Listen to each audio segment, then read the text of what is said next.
What's up Internet, Victor for Phone Arena here, bringing you a preview of the Samsung Galaxy Tab 3 7.0. This is an affordable 7-inch tablet by Samsung and it's just a mild upgrade in the Galaxy Tab series. So what do we have here? Let's take a look. First, we have a 7-inch display with a 1024 by 600 pixel resolution. That's not very high, and it's actually the same resolution we have on the first original Galaxy Tab launched way back in 2010. On the positive side, we have a thinner bezel. You can see Samsung has used the new thinner bezel that makes the device much more compact, easier to hold with one hand. And on the other hand, we also have the new Samsung design with the physical keys here that don't take any of the space on your screen. On the back, we have the all new plastic, typical Samsung look, at least that's what we call it.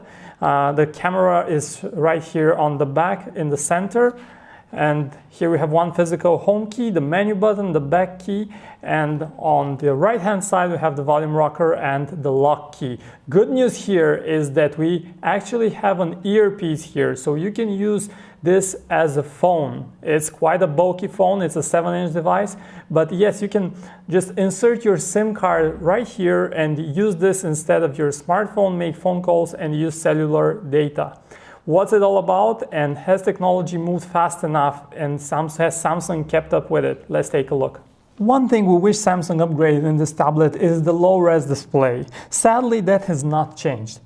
On the positive side, colors on it right now look punchy and vivid, and viewing angles are pretty wide, which are some of its positive sides. The Galaxy Tab 3 7.0 runs on Android 4.1.2 Jelly Bean, and while that's not the latest version of Android, it's pretty close to that one. The tablet does support a SIM card, and it has an earpiece, so you can use it like a smartphone. You can make phone calls, you have a dedicated phone application, it works just like a smartphone. But the contacts application looks slightly different. It actually uses two columns, which makes it easier for you to look at your contacts, information about them without having to dive deep in the menus. And in terms of messaging, you have a dedicated messaging app, and the extra screen space is actually pretty nice. You have a large keyboard. You can definitely type very quickly on it. That's one definite plus. Samsung has also bundled its signature apps, the S Voice application, which is a Siri-like app. You probably know about it. And you have the S Planner, which is an improved contacts application that easily integrates your Facebook and other events if you choose to do so. Here we haven't.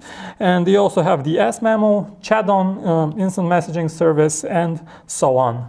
In terms of actual performance, you definitely notice some lag, but let us warn you, this is a prototype, this is expected. Samsung will definitely get rid of this lag in the final version, at least we're pretty sure it will do so. So don't pay attention to that lag, that's because of the prototype version we're seeing here.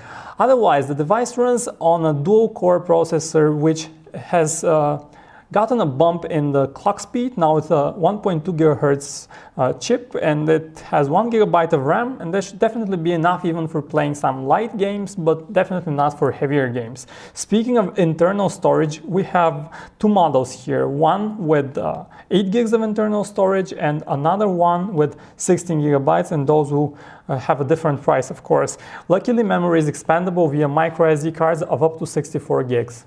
With its SIM card slot, the tablet supports 3G HSPA connectivity with downlink speeds reaching a maximum of 21 megabits per second. That's pretty fast, and good news is you can use it on the go with your SIM card, of course. You have two browsers preloaded. Right now we're looking at the stock Android browser, and it works pretty fast, almost no lag here. Once again, let us notice that this is a prototype version, so if you see some lag, it might, and actually is hopefully Samsung will fix this in the final version. The tablet supports Wi-Fi, BGN, ABGN, and can also stream data to external screens via Wi-Fi Direct or DLNA, and in addition it also has Bluetooth 3.0, AGPS, and GLONASS.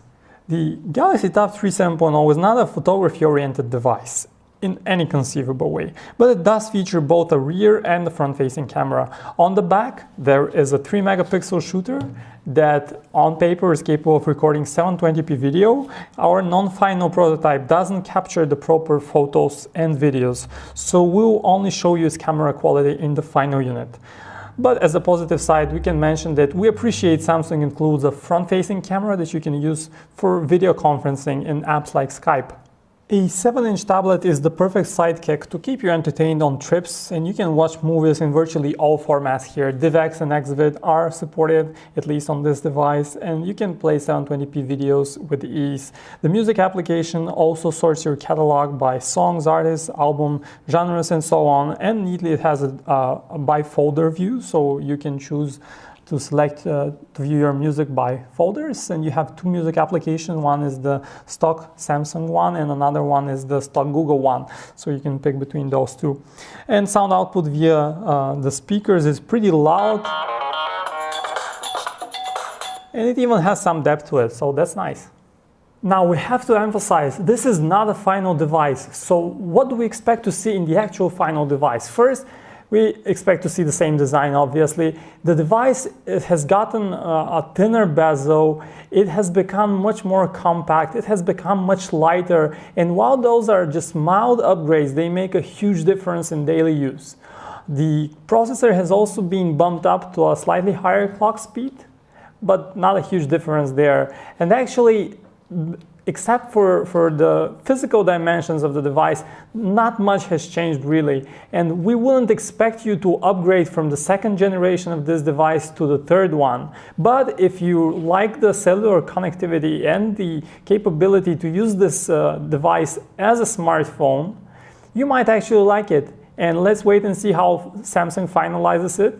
And we'll definitely take a look and make a review of the final version when it launches. And for the full preview, make sure to check out phonearena.com. Thanks for watching.